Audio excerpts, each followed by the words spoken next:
Hello les petits potes, j'espère que vous allez bien. On se retrouve un petit peu tardivement aujourd'hui, on est lundi, quelque chose de novembre, le 10 je crois, et vous allez m'aider. En fait vous êtes un petit peu ma source de motivation cette semaine, puisqu'on se retrouve pour un vlog lecture spécial lecture automnale. Parce qu'en toute transparence, il y a Noël qui est en train de m'arriver en pleine figure avec les fêtes de fin d'année, avec l'ambiance, les bougies, les romances. Vous allez vraiment découvrir ça ici cette année, mais les romances de Noël, c'est carrément mon truc. Et je reviendrai dessus, mais j'ai pas eu l'occasion l'année dernière d'en découvrir, ou très peu, du fait que j'ai passé ma thèse. En fait, j'ai soutenu ma thèse le 19 décembre. Donc ça a un petit peu perturbé le planning de lecture pour le mois de décembre l'année dernière. Toujours est-il que voilà, cette semaine, on se retrouve pour un vlog lecture automnale, de façon à ce que j'avance dans mes lectures d'automne avant de passer vraiment en full mode hiver, fête de fin d'année, bougies, guirlandes, boules de Noël, gâteau à la cannelle, tout ce qui va avec, parce que j'ai des services de presse à découvrir et j'ai des livres que vraiment je me faisais un plaisir de découvrir en automne et que j'ai pas le temps de découvrir parce que je pense que je me crois capable de lire 30 livres dans la semaine, semblerait-il. D'ailleurs, on va vraiment pas parler du Pumpkin Autumn Challenge. Je pense qu'on va passer sous silence. J'ai pas lu un seul livre. J'ai déjà 2 lectures en cours que vous avez entreaperçues dans les plans précédents. D'ailleurs, les plans lecture que vous avez, c'est des plans lecture qui correspondent à hier soir. Et pour aujourd'hui, à part entre midi et 2, j'ai pas lu parce que comme vous avez dû sûrement le voir aussi sur les plans précédents, on a fait quelques travaux dans la maison qu'on retape avec mon conjoint et du coup, pas le temps de lire à part 3-4 pages entre midi et 2. Demain, ça va être pareil, mais c'est pas grave. On va s'adapter, on va prendre le temps. Il faut avancer dans ces lectures de toute façon. Donc actuellement, en cours, concernant ces lectures automnales, la toute première que j'ai, il s'agit de N'invite pas la forêt à entrer de C.J. Drews, qui est un service de presse que j'ai reçu de la part des éditions Pâle que j'ai demandé, parce que c'est un livre qui m'intriguait beaucoup. J'approche fortement de la fin. Je suis à la page 233 sur 315, je crois, donc voilà. Ce livre est très compliqué à résumer, mais globalement, on a 3 ados, 2 jumeaux, Andrew et Dove, et un 3e ado qui s'appelle Thomas. Thomas adore le dessin, il adore le dessin, surtout dessiner des créatures et des monstres un peu horreur horrifique. Andrew adore écrire, il écrit des histoires et souvent ils sont un peu complémentaires parce que il écrit des histoires que Thomas va venir illustrer. Sauf que il semblerait que Thomas, le jour de la rentrée, parce qu'ils sont tous les 3 dans une espèce de pensionnat pour gosses de riches, il semblerait qu'à la rentrée, Thomas soit vraiment perturbé. Il y a la police qui se ramène pour venir lui parler parce qu'il semblerait que les parents de Thomas aient disparu ou qu'il y a un problème avec les parents de Thomas. Et Thomas disparaît les nuits. Il se passe des choses un petit peu étranges. Je ne détaille pas la dynamique de ce trio parce qu'il faut le découvrir. Mais il se trouve que Thomas, en fait, s'échappe la nuit parce qu'il se bat contre les monstres qui ont pris vie. Et ces monstres-là sont les monstres que lui a dessinés. Voilà. Et l'objectif est de les cantonner à la forêt, de façon à ce qu'ils ne viennent pas tuer des gens dans le pensionnat. Sauf qu'il semblerait qu'en parallèle de ça, Andrew voit des choses un petit peu cheloues, un petit peu terrifiantes même on peut dire, et que ce soit la seule personne à les voir. Bref, je vais pas m'étaler parce que vraiment c'est un livre à ambiance, il est super difficile à décrire, et même là j'ai déjà un petit peu l'impression de vous spoiler certaines choses, mais pour le moment j'aime vraiment bien. J'aime vraiment bien, juste je suis trop lente pour le lire. Je sais pas pourquoi, je mets 3 plombes à le lire alors que premier degré, j'arrive quasiment à la fin, ça a été lu en 2 séances de lecture, je crois. Donc quand j'y suis dedans, je suis dedans, mais j'ai du mal à repiocher mon livre, mais 100% manque de temps de ma part, ou manque d'envie. Pas d'envie du livre, d'envie de lecture. Bref.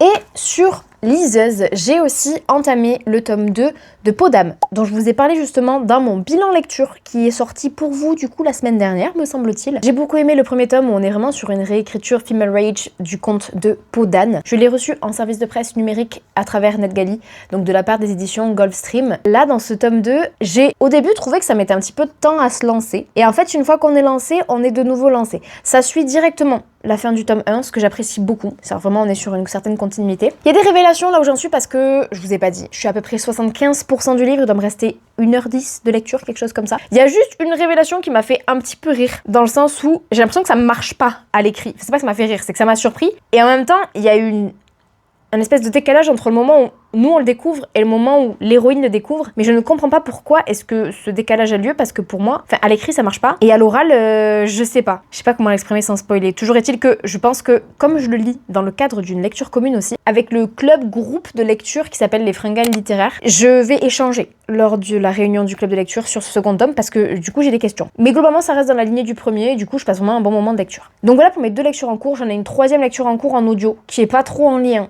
avec ces lectures automnales, donc je suis pas certaine de vous en parler ici, vous l'aurez dans mon bilan lecture de novembre. Et je vous ai fait, juste pour le fun, parce que je me suis dit, il faudrait peut-être que je leur présente le prochain livre que je vais lire pour ce vlog. En fait, je n'en sais strictement rien, parce que ça, C'est les livres que j'espère pouvoir lire avant le 30 novembre. Ce n'est pas possible, c'est humainement infaisable. Humainement infaisable. Donc je juste vous les présenter en les faisant passer comme ça. En précisant service de presse, pas service de presse. Parce que je pense qu'en fait, ce qui va se passer, c'est qu'à la fin de cet automne, je vais faire juste une vidéo, les livres que j'aurais aimé lire cet automne.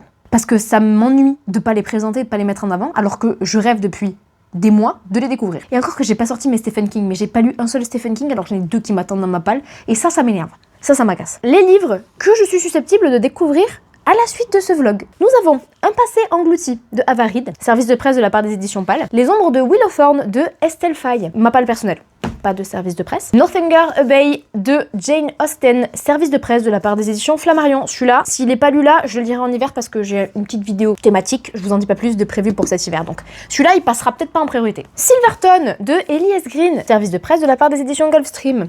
J'adore. Samfold de Leslie Vedder, service de presse de la part des éditions Ozu. Plus je dis service de presse et plus je panique. Je suis 100% responsable de cette panique. Et j'ai ma petite étagère à service de presse qui me regarde en disant « Hey, nous on était ceux de l'été et tu nous as pas lu. » Oui, je sais. J'arrive. Je vais y arriver. De toute façon, je mets un grand frein sur les services de presse. Peut-être qu'on en reparlera dans une autre vidéo. Ensuite, nous avons aussi, parce qu'apparemment je pense avoir un temps illimité, des emprunts médiathèques. Parce que pourquoi pas, il se trouve que je manque apparemment de lecture, donc Là où gisent les endormis de Farida Abike Iyimide, que j'ai pris il y a genre 2 mois et que j'ai encore repoussé. Je pense que j'aurai pas le temps de le lire. Et un autre qui me tentait beaucoup pour la période, La petite boutique de sortilège de Sarah Beth Durst, qui est d'ailleurs très très beau. Vous saurez, je vous le dis, j'ai fait une blague. J'ai voulu faire une blague à la dame de la médiathèque parce que quand elle m'a donné le livre que j'avais réservé, elle a fait, je vous ai mis de sa tête. Et c'était très long, ce eye contact. Donc je me suis dit, je vais interagir avec elle, je vais dire quelque chose. Donc j'ai dit, ah, il est très joli. Elle m'a fait, oui. Et c'est là que j'ai tenté ma blague, qui a fait un flop. J'ai dit, excusez-moi, vous pouvez me rappeler, c'est quoi le prix déjà si on vous ramène pas le livre? Elle a fait. Et du coup j'ai dit, c'était une blague. Elle a fait, ah. Voilà, bon bref. C'était très long pour pas grand chose. Mais clairement, je pense que ce sera malheureusement pas mes priorités et qu'ils vont repartir à la médiathèque sans que je ne les ai lus. Ça me rend triste, mais c'est pas dramatique, parce qu'on a des services de presse à découvrir. En vrai, Les ombres de Willowthorn, il se lit très vite, je pense. Estelle Faye, j'ai envie de découvrir son dernier aussi, que je vais découvrir parce que, spoiler, vous l'avez vraiment choisi en majorité dans ma vidéo. Vous choisissez mes prochaines lectures parmi les sorties de... j'ai fait septembre-octobre, je crois, 2025, que j'ai cumulé ensemble. Mais j'aurais aimé lire celui-là qui est dans ma palle avant, parce que j'aime pas...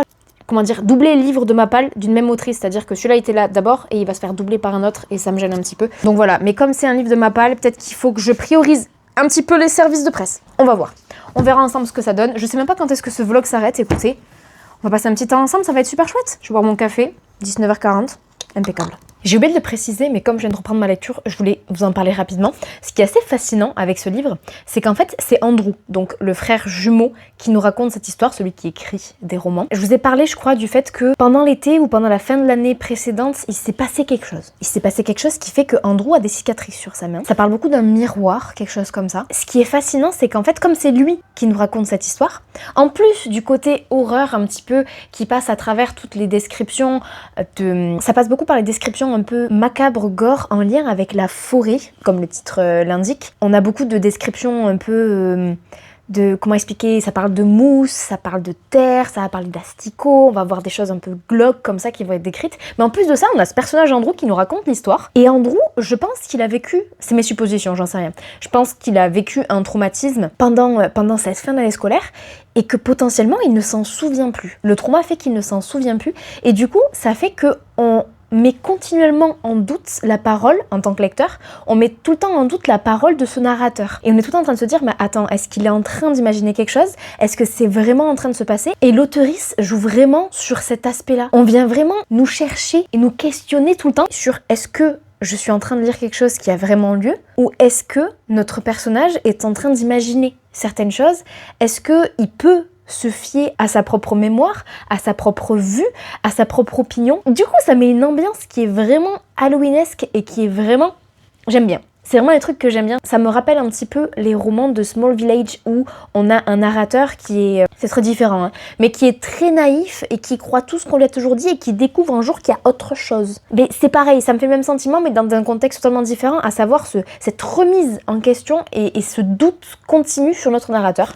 Bref, Parce que je viens de passer un moment où justement je me dis mais je comprends pas, est-ce qu'il imagine des choses, est-ce qu'il est amnésique sur certaines choses qui se sont passées, qu'est-ce qui nous manque comme info quoi, parce que du coup vu que lui il sait pas, ou vu que lui a potentiellement oublié des choses, nous on le sait pas non plus. Bref, c'est trop cool.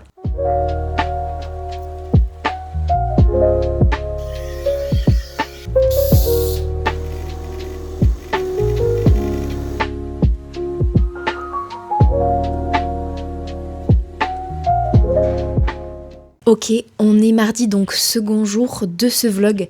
Il est 20h19 et en toute transparence, je suis un petit peu éclatée. Suite aux travaux qu'on a fait aujourd'hui, l'enchaînement des 2 journées full travaux, c'était particulièrement éreintant. On a fait beaucoup de marteau-piqueurs, on a vidé beaucoup de gravats. Donc beaucoup de fatigue. Je voulais juste vous dire, je vais pas faire d'update, lecture très longue aujourd'hui, juste je suis de passage rapidement pour vous dire que hier soir j'ai terminé N'invite pas la forêt à entrer et je vous ferai mon avis plutôt demain, comme ça me permet de pas faire quelque chose à chaud parce que je l'ai terminé vers minuit 20 je pense, enfin, entre hier soir et ce matin du coup, et j'ai des choses à dire et c'est très difficile d'en parler et vous verrez pourquoi du coup dans mon prochain update. Et à côté de ça, j'ai un petit peu pendant les travaux écouté ma lecture audio du moment. Je vous dis ce que c'est La ferme des animaux de George Orwell, je crois que c'est. J'ai commencé parce que mon copain l'a écouté en audio il y a 3 semaines maintenant et qu'il a beaucoup apprécié. Du coup, il m'a dit qu'il fallait que je le lise, donc je l'ai entamé. Il me reste 50 minutes d'écoute, je crois. J'ai un petit peu avancé sur ça aujourd'hui et j'ai lu peut-être 5% de Peau d'âme, le second tome, mais j'ai du mal à me mettre dedans et j'ai l'impression de passer un petit peu à côté de la fin parce que je suis fatiguée et que j'arrive pas à me concentrer. Donc je vais peut-être pas trop insister sur la lecture ce soir. Si jamais j'en ai l'envie, j'ai attrapé Sam Foll du coup de Leslie Vedder que j'ai reçu en service de presse aux éditions Ozu, comme je vous le disais hier. Comme je suis pas certaine que c'est ce que j'ai envie de lire en ce moment, comme c'est du jeunesse et que je sais pas trop ce que j'ai envie de découvrir, en fait je suis perdue. Je pense que si j'arrive à trouver la motivation et l'énergie ce soir, je vais peut-être lire quelque chose comme une page, 2 pages, un chapitre si j'y arrive, et je verrai si je me lance dans cette lecture-ci ou si je passe à autre chose finalement demain en papier. Parce que là du coup j'ai plus de lecture papier, ma lecture audio elle va se terminer d'ici peu et on verra ensemble ce que je choisis de découvrir derrière. Et pour le format numérique, je suis à 85% de Peau d'âme, donc je vais aussi devoir bientôt basculer sur une lecture numérique. Mais voilà, il y a plein de nouvelles choses qui arrivent parce que j'aime multiplier les formats et j'adore avoir une lecture papier, une lecture audio, une lecture numérique en même temps. Donc il va y avoir de la nouveauté dans ce vlog d'ici demain, sûrement je pense, en fonction de ce que je découvre dans celui-ci et de ce que je pense de ce début. Ben voilà, je reviens vers vous pour vous faire mon avis sur N'invite pas la forêt à entrer et pour vous parler un petit peu plus de mes lectures. Pour une fois, on se retrouve avant qu'il fasse nuit. On est mercredi aujourd'hui et je viens donc vous faire mon petit update lecture comme je vous disais hier soir, comme je vous l'ai promis. Je vais essayer de faire des avis assez concis, surtout concernant N'invite pas la forêt à entrer, parce qu'en faisant le montage, j'ai réalisé que je vous ai quand même déjà donné pas mal d'informations sur ce livre et que comme pour moi c'est un livre un petit peu à ambiance, j'ai pas envie de trop en dire. Donc pour N'invite pas la forêt à entrer de C.J. Drews, que je n'ai d'ailleurs pas noté parce que je reviens dessus. Je vous refais un résumé, vous avez déjà l'idée principale et comme je disais juste avant, genre j'ai vraiment l'impression de vous en avoir presque trop dit sur certaines choses. On est vraiment sur un livre ambiance que je vous recommande si vous avez envie de quelque chose d'halloweenesque. C'est vraiment automnal. C'est pas, je pense pas que ce soit un livre qui fasse vraiment très peur. Je suis un peu une chochotte. Il y a des moments de tension, mais c'est plus le côté, en effet, il va y avoir des morts avec des trucs un petit peu, mais c'est vraiment associé au végétal et on n'est pas dans un thriller en mode. Non, il y a quand même des trucs un petit. Je pense en même temps que je parle. Il y a quand même des descriptions un petit peu gore. Un petit peu horreur. Non mais faut pas mentir, là je suis en train de me dire que je suis en train de vous mentir. Non, il y a quand même des descriptions un petit peu gore horreur, malgré le fait que ce soit de l'horreur avec des descriptions très végétales. Mais je vous le recommande, parce que je pense que ce livre c'est un peu une expérience. Je suis pas déçue et je pense pas que vous le serez non plus si c'est votre style de livre, votre style d'ambiance. Quelque part ça m'a un petit peu, même beaucoup, fait penser aux Sœurs Hollow, House of Hollow de Crystal Sutherland, je crois que c'est, que j'avais beaucoup apprécié mais qui m'a fait bien plus peur que celui-ci. Si je dois faire un petit peu une comparaison, j'avoue les Sœurs Hollow, en plus je l'avais écouté en audio, il m'avait mis terrifiée, alors que celui-là, bon, c'est bien passé, j'avais pas peur de le lire toute seule chez moi, même quand j'étais toute seule un petit peu dans le noir sur mon canapé en mode tic-tic, des petits bruits autour. Je pense pas avoir grand chose à en rajouter. Je l'ai pas noté parce que ça fait partie des livres qui me perturbent. Personnellement, en tant que lectrice, c'est un livre qui m'a perturbée, avec une fin qui m'a perturbée. Et je veux pas en dire plus, mais c'est des livres que je ne sais pas noter. Parce que comme ils m'ont perturbée, j'ai pas passer un moment de lecture excellent qui fait que je vais mettre 5 étoiles en me disant waouh, c'est une dinguerie. Et en même temps, je suis pas déçue non plus. Je sais pas comment l'exprimer. Je sais pas si je suis claire. Ensuite, hier soir, finalement, j'ai quand même réussi, malgré la fatigue, à terminer le second tome de Peau d'âme. Je vais mettre mon thé là pour penser à le boire parce qu'il commence à être un petit peu froid. Donc, ce second tome de Peau d'âme que j'ai bien apprécié, même si un tout petit peu moins que le premier. J'ai pas mal retrouvé ce sentiment-là dans différentes chroniques sur Goodreads, à savoir que malgré le fait que les deux tomes se suivent, j'ai eu la sensation que le début traînait un petit peu. J'ai quand même passé un très très bon moment de lecture. J'aime toujours autant le côté film Rage. Le personnage de Blanche, je le trouve incroyable. J'ai lu dans des reviews des gens qui disaient que ils avaient pas adhéré à ce personnage-là. Moi, je le trouve super. Le fou, je le trouve génial. Comme je vous l'expliquais, j'ai lu le début de la seconde partie en étant un petit peu plus fatiguée. Donc je me demande s'il n'y a pas certaines choses à côté desquelles je suis passée. J'ai hâte d'en discuter avec le club de lecture en attendant pour savoir un petit peu ce qu'ils en ont pensé.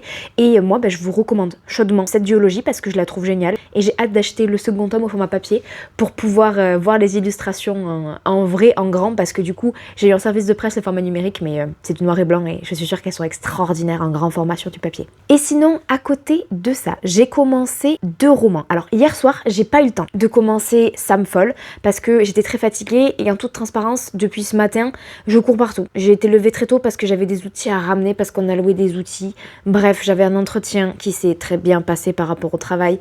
Peut-être que je vous en reparlerai plus tard, on verra. Pour l'instant, je garde ça pour moi. Et j'ai pas mangé chez moi à midi, voilà, et j'ai danse dans 20 minutes, donc je vous fais un update très très rapide. Mais aujourd'hui, tout ça pour dire que j'ai pas énormément lu. Juste, j'ai commencé, comme je vous disais hier, Sam Foll de Leslie Vedder. J'ai lu, attendez, 41 pages. J'ai fini le chapitre 3 et c'est trop cool. Alors, premier degré, je vais être totalement sincère. Quand je me lance dans un jeunesse, j'ai toujours un petit mouvement de recul, un petit pas de recul en me disant, il y a des jeunesses, surtout dans les traductions, où c'est soit ça passe, soit ça casse. C'est-à-dire que si le ton de l'écriture, que ce soit l'écriture de l'auteur ou de l'autrice, ou que ce soit l'écriture du traducteur ou de la traductrice, me bloque un petit peu, si je sens que c'est pas naturel et que ça ne sonne pas bien comme un peu un enfant qui parlerait ou quoi, ça me bloque.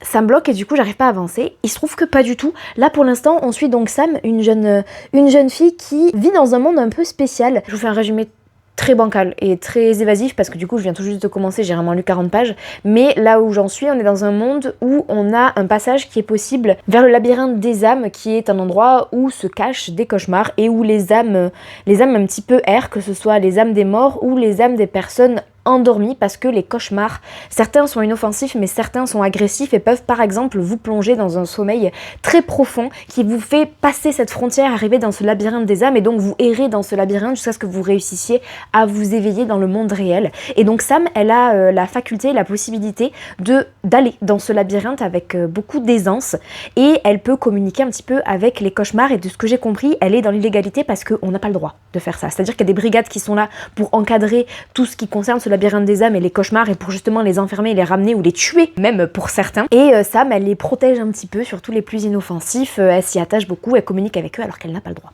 Donc voilà, là où j'en suis, on en est à peu près là. On a appris que le papa de Sam était endormi depuis 10 ans.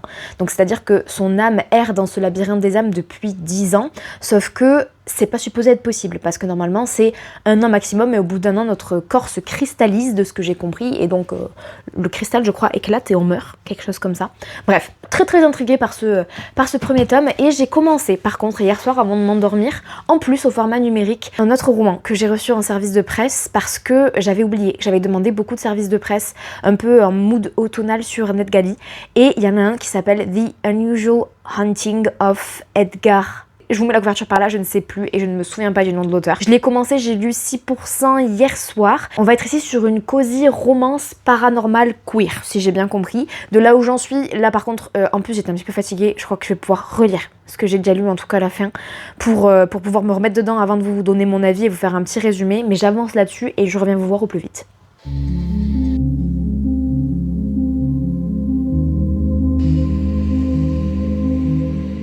C'est très très drôle ce qui est en train de se passer, ce qui vient de se passer. J'ai une tête complètement déconfite parce qu'il est 7h du mat et il faut savoir que je me suis réveillée parce que j'ai appris hier soir en rentrant de la danse que mon prof de danse de hip-hop avait un petit reportage, une sorte de mini reportage sur lui sur TF1 ce matin à 7h50. Donc je me suis levée à 7h20 pour être sûre de ne pas manquer le mini reportage où on m'entreaperçoit littéralement 7 secondes. Mais c'était trop cool, c'était trop bien, il a fait passer un message trop sympa.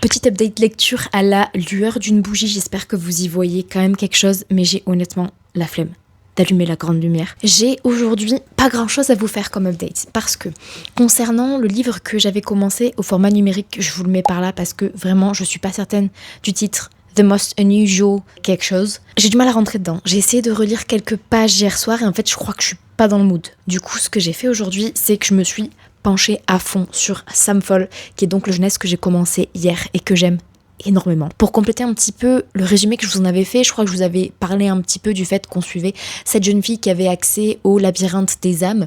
Il se trouve que, en fait, légalement, comme je vous disais, elle n'a pas le droit d'y aller. Elle se fait, entre guillemets, attraper et on lui donne deux solutions. Soit elle est un peu considérée comme une paria et éjectée de la société, soit elle rejoint l'académie, qui s'appelle donc l'académie de l'entremonde, et c'est ce qu'elle choisit de faire. Et on va donc la suivre dans cette académie avec les différentes relations qu'elle va se créer, tout en sachant qu'elle continue à essayer de chercher qui elle est, comment sauver son père, qui est, comme je vous le disais, cristallisé depuis 10 ans, et elle a toujours cette interrogation concernant sa mère. Alors j'ai mes propres suppositions, j'attends de voir si elle se concrétise ou pas. Vraiment, j'aime vraiment beaucoup, ça se lit très très bien, c'est écrit très gros en plus, donc d'un point de vue confort visuel, c'est excellent.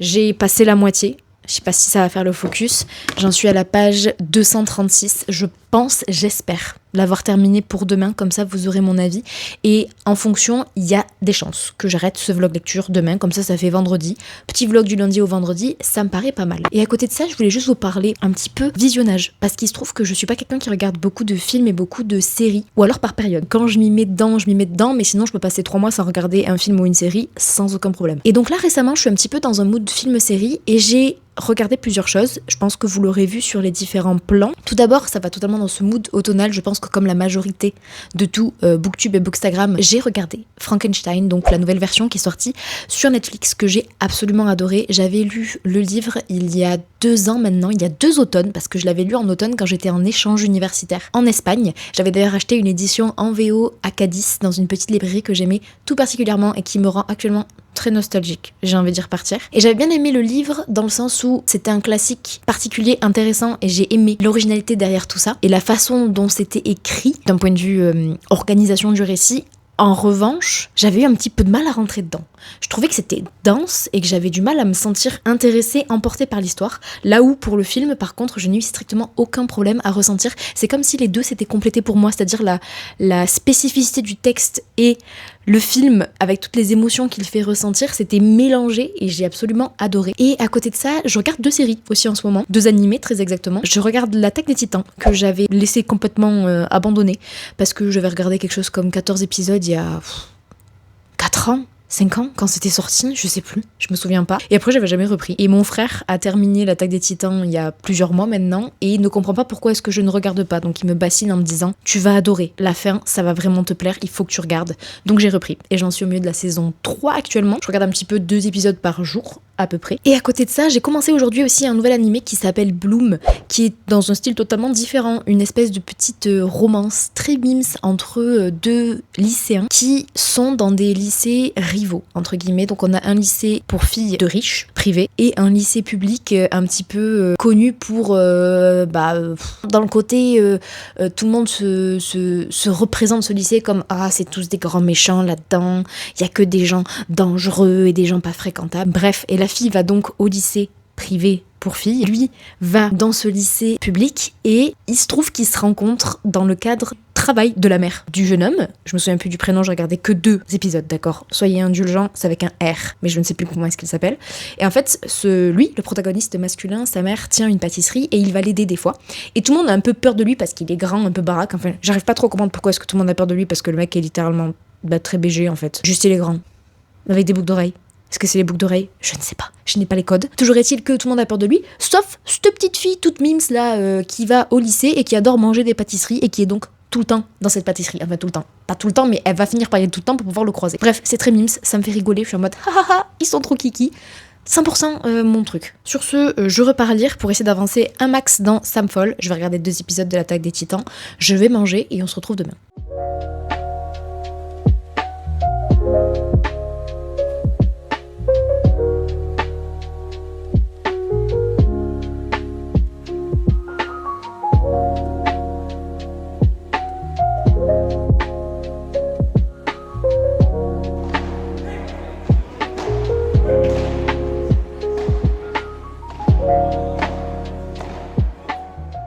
Waouh, j'ai été aspirée par une espèce de faille temporelle. On est samedi. Hier, je ne suis pas passée. Il est 17h aujourd'hui. Entre hier matin et 17h aujourd'hui, ne me demandez pas où j'étais, ce que j'ai fait. J'étais pas là. Il s'est passé beaucoup de choses. J'ai fait beaucoup de choses. J'ai filmé quasiment rien d'ailleurs, parce que j'ai pas pensé. Mais bref, tout ça pour vous dire que c'est bon, c'est fait, avec un petit peu de retard. J'ai terminé Sam Foll de Leslie Vedder, qui sera donc ma dernière lecture terminée pour ce vlog lecture spéciale, lecture automnale. J'ai énormément aimé, mon avis n'a absolument pas changé. Vraiment, c'est un jeunesse pour moi qui est parfait. J'ai rien à lui reprocher. Je lui mets 4,5 sur 5. Je n'ai qu'une hâte, c'est de découvrir la suite. C'est pas un 5 sur 5 dans le sens où la seule chose qui aurait manqué, c'est le fait que je sois surprise. C'est-à-dire que j'ai vu venir les conclusions, mais ça m'a absolument pas gênée parce qu'en fait, j'ai tout aimé. Les personnages sont géniaux. On a de la found family, on a...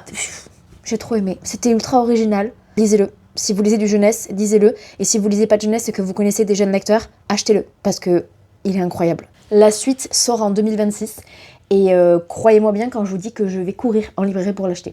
C'est extrêmement drôle parce que, en toute transparence, je le redis, c'était pas celui sur lequel j'aurais misé dans cette sélection. J'ai pris celui-là en me disant, c'est écrit super gros, ça va se lire vite. Je m'attendais vraiment, mais vraiment pas à mettre 4,5. Mais dans aucun univers. Bah, vraiment très agréablement surprise. Je suis ravie. Je suis sincèrement ravie. D'autant plus que, comme je vous l'expliquais, c'est un service de presse. Mais quel plaisir de mettre en avant un livre aussi bien. Je tiens, avant de conclure ce vlog, à vous faire un update sur The Most Unusual Haunting of Edgar Lovejoy, je crois que c'est. Ce titre, on est vraiment sur environ à peu près depuis le début. Parce que il se trouve que, pas hier soir, mais avant-hier soir, je l'ai repris un petit peu sur ma liseuse. Parce que je sais pas si vous vous souvenez, dans les clips d'il y a peut-être 5 minutes pour vous, mais qui remontent à il y a 3 jours pour moi, je vous expliquais que j'avais du mal à rentrer dedans et que j'accrochais pas.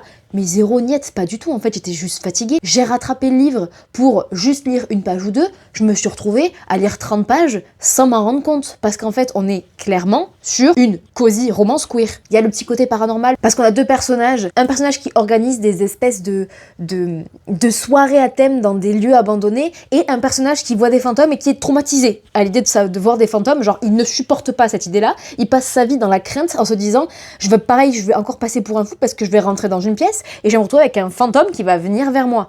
Et donc, du coup, ces 2 personnages sont ultra atypiques. La romance a lieu très tôt, direct. Genre, vraiment, on est sur des personnes qui, quand elles se croisent, match de suite et du coup ça enchaîne direct sur un date, donc écoutez, un peu insta-love, mais en même temps ça construit un petit peu la relation et comme c'est une cosy romance, ça me gêne pas plus que ça. La majorité du temps l'insta-love ça fonctionne pas avec moi, là pour l'instant j'accroche vraiment bien. Donc j'ai hâte d'en apprendre plus parce que je suis qu'à 14% parce que j'ai pas le temps de le reprendre. Mais vous aurez du coup mon avis sur celui-ci dans mon bilan lecture du mois de novembre parce que je vais le reprendre, je veux dire, maintenant que j'ai fini Sam Foll, il y a littéralement 10 minutes, je vais enchaîner sur celui-là pour le finir au plus vite. Donc voilà pour ce vlog lecture, j'espère qu'il vous aura plu. Merci beaucoup si vous êtes restés jusqu'à la fin. J'espère vous avoir donné envie de découvrir certains de ces titres parce que mine de rien j'ai fait de très très bonnes lectures pendant ce vlog là. En attendant, je vous souhaite à vous aussi de très belles lectures et on se dit à bientôt pour une nouvelle vidéo. Salut!